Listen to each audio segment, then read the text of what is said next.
രാഹുൽ മാങ്കൂട്ടത്തിൽ രക്ഷപ്പെട്ട കാറിന്റെ ഉടമ ചലച്ചിത്ര താരമെന്ന് സൂചന. ചുവന്ന പോളോ കാറിൽ രാഹുൽ പോയതായി കണ്ടെത്തിയിരുന്നു.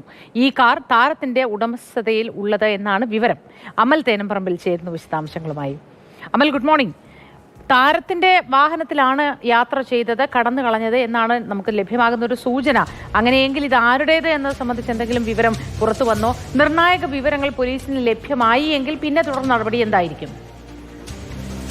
പരാതിക്കാരി മുഖ്യമന്ത്രിയുടെ ഓഫീസിലേക്ക് എത്തി പരാതി നൽകിയതിന് തൊട്ടു പിന്നാലെയാണ് രാഹുൽ പാലക്കാട് നിന്നും അപ്രത്യക്ഷമാകുന്നത്. രാഹുൽ കണ്ണാടിയിലെ ഒരു പരിപാടിയിൽ പങ്കെടുത്തുകൊണ്ടിരിക്കുകയായിരുന്നു. തിരഞ്ഞെടുപ്പ് പ്രചരണ പരിപാടിയായിരുന്നു.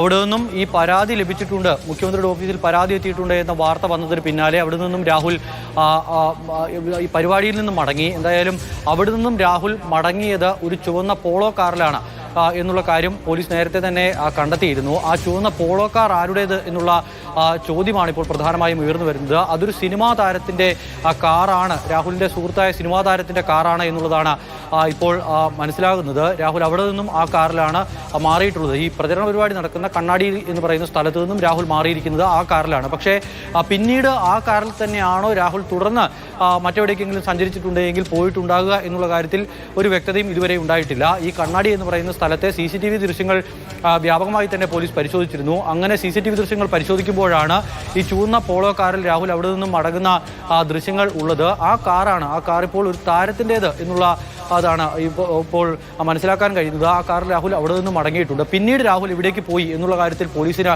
ഒരു വ്യക്തതയും ഇതുവരെയും ലഭിച്ചിട്ടില്ല. രാഹുൽ കോയമ്പത്തൂരുണ്ട് എന്നുള്ള ചില സൂചനകളൊക്കെ പുറത്തു വന്നിരുന്നു. അതിൻ്റെ അടിസ്ഥാനത്തിൽ അവിടെ വിശദമായ പരിശോധനകൾ നടക്കുകയാണ്. അതോടൊപ്പം രാഹുൽ തിരുവനന്തപുരത്ത് എത്തി ഈ വക്കീൽ ജാമ്യാപേക്ഷയിൽ ഒപ്പിട്ട് പോയി എന്നുള്ള കാര്യം പറഞ്ഞിരുന്നു. പക്ഷേ ആ കാര്യത്തിലും ഇപ്പോൾ രണ്ടഭിപ്രായം നിലനിൽക്കുകയാണ്. രാഹുൽ തിരുവനന്തപുരത്ത് എത്തിയാണോ ഒപ്പിട്ടത്, അതോ മറ്റെവിടെയെങ്കിലും ഇരുന്ന് ഒപ്പിട്ട് ആ പേപ്പർ ഇവിടേക്ക് കൊടുത്തയക്കുകയാണോ ചെയ്തത് തുടങ്ങിയ കാര്യങ്ങളിലെല്ലാം അവ്യക്തത നിലനിൽക്കുകയാണ്. ചുരുക്കി പറഞ്ഞാൽ രാഹുൽ എവിടെയുണ്ട് എന്ന കാര്യത്തിൽ പോലീസിന് ഇപ്പോഴും ഒരു വ്യക്തതയും ഇല്ല എന്നുള്ളത് തന്നെയാണ് മനസ്സിലാക്കാൻ കഴിയുന്നത്.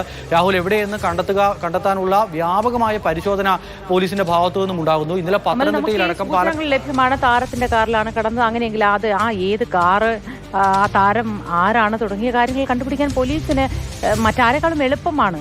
മാത്രമല്ല, ഇത് വാഹനത്തിൽ കയറി എങ്ങോട്ടാണ് പോയത് തുടങ്ങിയ കാര്യങ്ങൾ എളുപ്പത്തിൽ കണ്ടുപിടിക്കാൻ കഴിയും. പക്ഷെ എന്തുകൊണ്ട് പോലീസിന് കണ്ടെത്താൻ കഴിയുന്നില്ല? പിടികിട്ടാ പുള്ളികളെ അടക്കം നിമിഷ നേരം കൊണ്ട് പിടിക്കുന്ന കേരള പോലീസിന് ഇത് പറ്റില്ലേ?